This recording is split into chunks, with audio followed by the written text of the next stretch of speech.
اللهم صل على سيدنا و مولانا محمد معدن الجود والکرم و آلہ و بارک وسلم۔ عام طور پر سننے میں آتا ہے کہ رزق کے حوالے سے لوگ پریشان ہیں، بے روزگاری کا رونا رویا جاتا ہے، بھوک و افلاس کے ہاتھوں تردد کا شکار ہوتے ہیں، پریشان ہوتے ہیں۔ اللہ تبارک و تعالیٰ کا احسان عظیم ہے مسلمانوں پر۔ اللہ تبارک و تعالیٰ کی ذات کریمہ نے مسلمانوں کو اپنے قرآن سے، اپنے اسماء حسنہ سے بے شمار ایسے وظائف عطا فرمائے، احادیث مبارکہ میں وارد ہوئے بے شمار ایسے وظائف کہ جن کے کرنے سے اللہ تبارک و تعالیٰ کے کرم سے انسان کی زندگی میں آسانیاں پیدا ہو جاتی ہیں۔ آئیے رزق کے حوالے سے آپ کی بارگاہ کے اندر ایک مخصوص وظیفہ پیش کرتا ہوں، اور یہ وظیفہ ایک مخصوص رات کا وظیفہ ہے، یعنی رمضان المبارک کی چاند رات، جس دن رمضان المبارک کا چاند طلوع ہوگا۔ مثلا آج شب سوموار ہے، اتوار کا دن گزرا اور آج کی رات جو گزر رہی ہے یہ شب سوموار ہے، مگر چاند کے طلوع ہونے کے امکانات تھے، مگر آج چاند طلوع نہیں ہوا۔ کل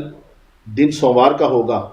اور دن گزرنے کے بعد جو رات ہوگی وہ شب منگل ہوگی، یعنی منگل کی رات ہوگی،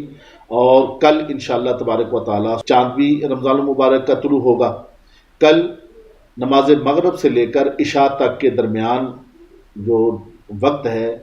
مغرب سے لے کر عشاء تک کا جو وقت ہے، اس کے دوران جو بندہ اول آخر 21 مرتبہ درود پاک پڑھ لے اور درمیان میں 21 مرتبہ سورہ قدر پڑھ لے، انا انزلناہ فی لیلۃ القدر، یہ پوری سورت 21 مرتبہ پڑھ لے، فرمایا اس کے پاس رزق اس تیزی کے ساتھ آئے گا کہ جیسے بلندیوں سے پانی گہرائیوں کی طرف دوڑتا ہوا آتا ہے، اسی طرح اللہ تبارک و تعالیٰ اس بندے کے لیے اپنے رزق کے خزانے کھولے گا، اور اس پانی کی طرح جو بلندیوں سے نیچے کی طرف آتا ہے، اس پانی کی طرح اس بندے کے لیے رزق بھاگتا ہوا آئے گا۔ پھر سن لیں، رمضان المبارک کا چاند طلوع ہو، نماز مغرب سے لے کر عشاء تک کے درمیان میں اول آخر 21 مرتبہ درود پاک پڑھ لیں اور 21 مرتبہ سورہ قدر پڑھ لیں، انشاءاللہ تبارک و تعالی اللہ تبارک و تعالی آپ کے لیے اپنے رزق کے خزانے کھول دے گا۔ اللہ تبارک و تعالیٰ کی بارگاہ میں دعا ہے، اللہ تبارک و تعالی ہمیں رزق حلال طیب و طاہر وافر مقدار میں عطا فرمائے۔ وما علیہ